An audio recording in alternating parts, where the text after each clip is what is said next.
Delek everyone, and welcome to Lawudo and to all the Global Mani participants, and thank you so much for taking part in this Chenrezig practice, which was something so special from Rinpoche's heart.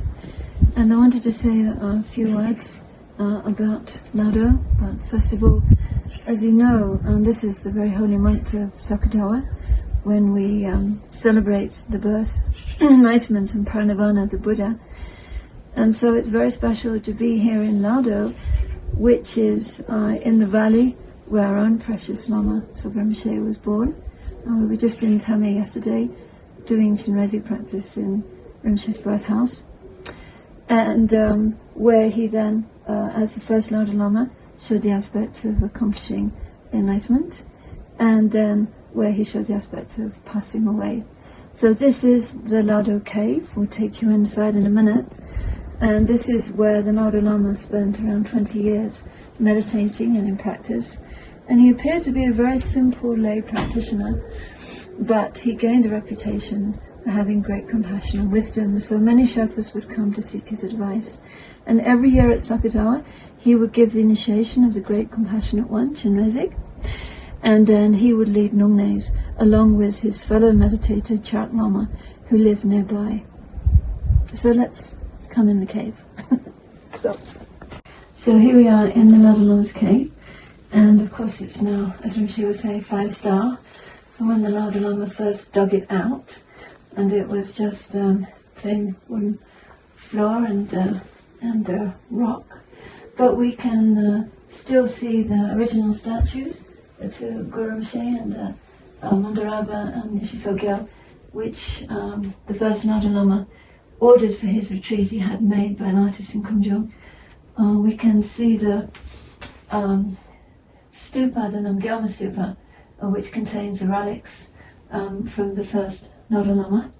In fact, when they offered fire to the holy body, then the brain and the tongue and the heart fused together in the form of a wish-granting jewel. And then we can see a statue that was made from the relics and the crushed bones with the clay from Mende. So this is the first Lawudo Lama.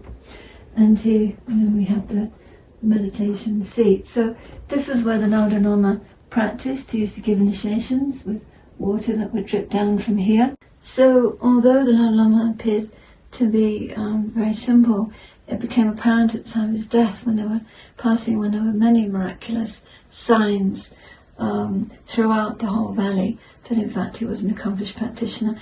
And in fact he had told his heart disciple Lama Zopa just before he passed away that this life he had been able to accomplish the practice of Dzogchen Yoga, but he had not been able to do extensive benefit for sentient beings, or give much benefit to sentient beings. But he'd made many, many prayers, and in the future he would be able to. And then, in fact, 2 months before the Lawudo Lama passed away, he had actually taken rebirth in Tame. And in fact, he had told the Charak Lama very privately that he had seen his new incarnation in Tame, that it was a young boy, and even gave the name of the mother. So this was obviously a very unusual situation. And just like the life story of Milarepa, where the family was very well off, but after Milarepa was born, they had many misfortunes. Similarly, after Rinpoche was born, within a few years, the father had passed away, and the family became very poor. And Rinpoche, from a young age, was showing signs of being extremely special. In fact, his mother had also had dreams that he was very special. And from around the age of 2-3, he was trying to climb back up to Lawudo Cave and saying that he was the Lawudo Lama, and giving initiations and things like this with pebbles and sand. So when the heart disciple Lama Zopa, who'd been to Tibet to organize pujas for the Lawudo Lama's next incarnation, returned and found out these stories about the Lawudo Lama, he was very excited and came to see him. Rinpoche immediately recognized him and didn't want to leave him. And so Lama Zopa came back up to Lawudo Cave, and he told Kama Tenzin, Lawudo Lama's daughter, who was a nun in the family, that there was this incarnation who most certainly could be the Lawudo Lama. And the family did not want to recognize. Finally, they agreed to bring some objects down to test. And so they brought objects which did not belong to Lawudo Lama, and Rinpoche showed no interest in them at all. Then they brought some objects which did belong to Lawudo Lama, and Rinpoche immediately said, "These are mine." So there were many, many signs he was the Lawudo Lama, but the family did not want to give back the cave and the possessions of Lawudo Lama to this poor family. So the mother put Rinpoche in Tommy Monastery. He kept running down because he was a little boy. He wanted to be with his mum and play. And so after a year, she sent to another uncle who was enrolling. And then Rinpoche spent 7 years enrolling. Subsequently, he went on pilgrimage with his uncles to Tibet. And he stayed in Tibet and then continued at Domageshi's, Rinpoche's monastery, his studies and his memorization and his practices. And then when the Chinese communists invaded Tibet, he escaped from Bhutan to India, went to Baxter camp, which was where all the monks who wished to continue their studies gathered. And he met Lama Yeshe, and subsequently in Darjeeling they met their first student, Chenrezig. So it wasn't until October 1968 that Rinpoche finally returned to Nepal. He came back with Lama Yeshe and Chenrezig, the first student, who of course was a Russian princess who had ordained and become the first nun. And they stayed in Bodha. Rinpoche and Lama stayed at a small room in Samtenling Monastery. And Sangye, Rinpoche's brother, his younger brother, found out and came to visit. And then subsequently the news spread quite quickly that the Lawudo Lama had returned to Nepal. Rinpoche had been away for 12 years at least. And his family came down to see him. So it's 1969, Losar, the new year, was actually a very special time. It was the Earth Bird year, and it was a time when the Tamang Sherpas and Newari celebrate the construction of Bodha Stupa. So it's a time when there are many celebrations and festivities. So many Sherpas came down at that time, including Rinpoche's family. They came to visit him, and Nawan Sherpa, the heart disciple, came to visit Rinpoche to see him again, and also Karma Tenzin. So Karma Tenzin was the grandson of the first Lawudo Lama, and he had been living here with the first Lawudo Lama, and he had been reluctant, along with Anikatsang, the daughter, to give back the possessions of the Lawudo Lama and the cave to Rinpoche when he was young. But subsequently, Anikatsang had passed away 10 years after her father. Karma Tenzin had moved. Pambadeki, the granddaughter, had also moved. And Lawudo had fallen into disrepair. It was empty. Nobody was here. Some meditators had come, but the cave wasn't being used. And he came to see Rinpoche, and he made offerings. And he requested Rinpoche to return to Lawudo and take back possession of the cave. So Rinpoche had been showing a lot of aspects of sickness when he was young, and many lamas had said that he wouldn't fully recover until his possessions were given back to him. So although he was generally acknowledged by everyone as being the incarnation, it wasn't until 1969 that Karma Tenzin came and actually requested Rinpoche to return to the cave, and Rinpoche accepted.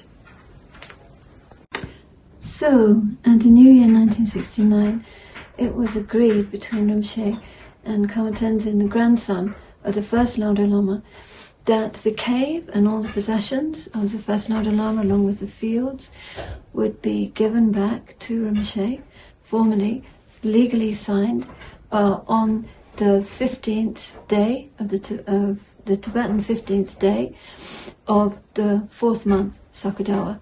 So that was actually May 31st, which is 57 years ago now, 57 years ago. Yeah, so that was the agreement. But Rinpoche actually came up with Lama to Tame already in April, accompanied by some Westerners. They came to Tame. Rinpoche stayed up in the Grand Buddhist uncle's house, Tame Gomba, And then some people stayed in Rinpoche's house. Many Sherpas came with offerings and to receive blessings. Rinpoche gave some teachings, initiation. And one morning, they came over to Lawudo just to have a look at the cave. They found that the kitchen was okay, but the other house and the cave were pretty much very bad condition, very poor condition.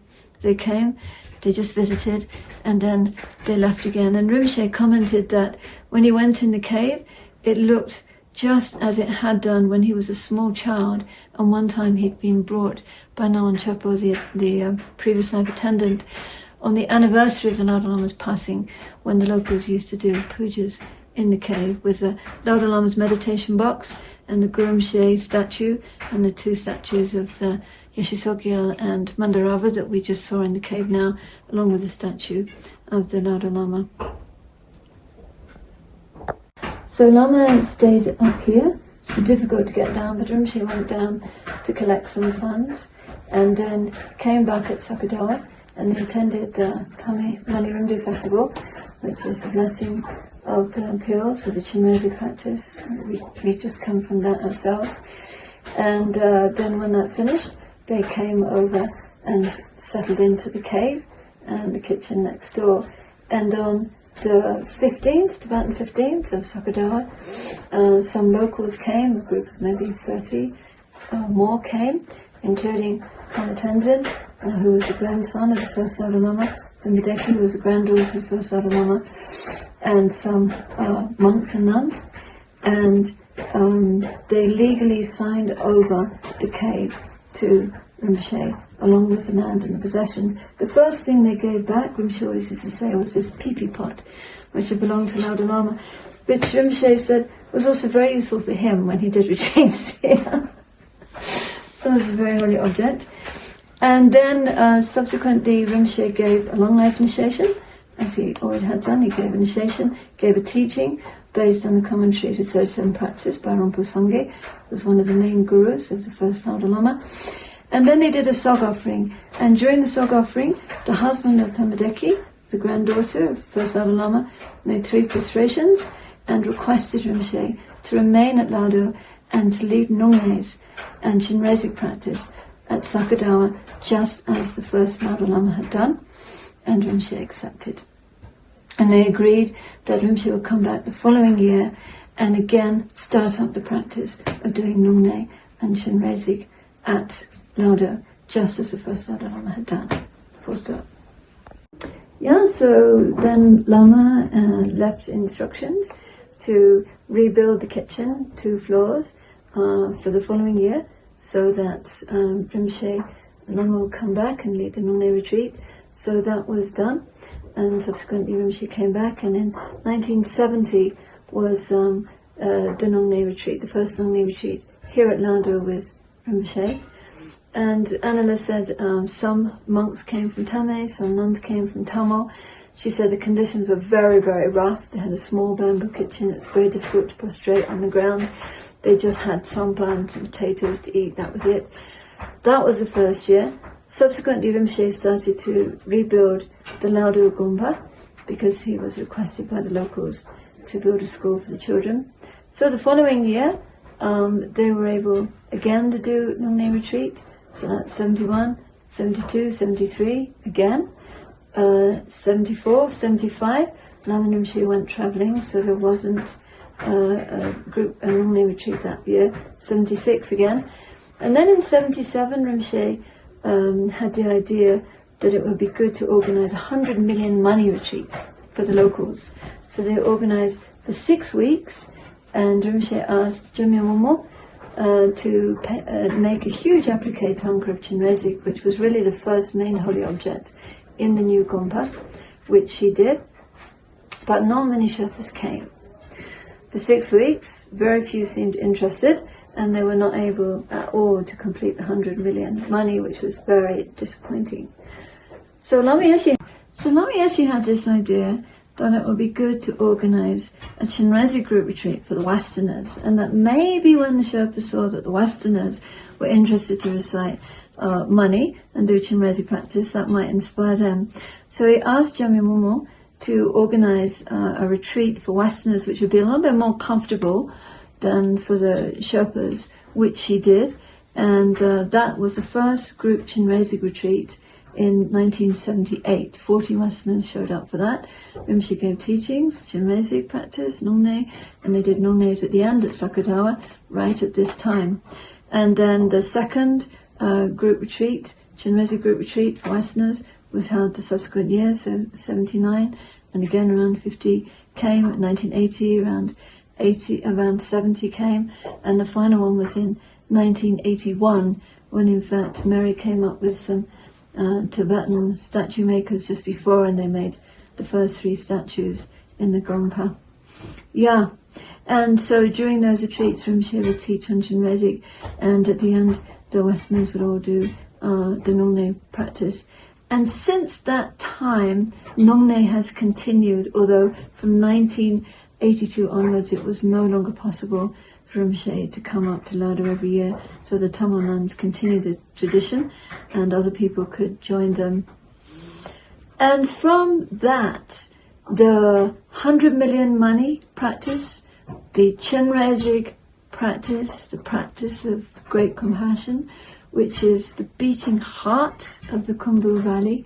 As you know, we on our pilgrimage now have been seeing everywhere, Om Mani Padme Hum, Chenrezig, prayer wheels. We just were at the big Mani Retreat festival in Thame.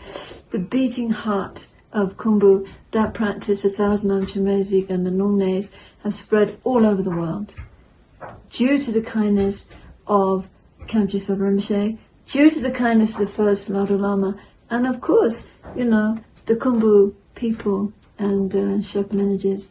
So that's just a little bit introduction about why the Chenrezig practice is really came from Lawudo, and why it's so important, and why this is something so special and precious for Rinpoche. And in fact, organizing these 100 million money retreats became one of Rinpoche's vast visions, that he wished this to happen all over the world. And of course it has happened in Mongolia, it has happened in France, it has happened in Australia, and may it continue to happen and fulfill Rinpoche's wishes. Thank you very much.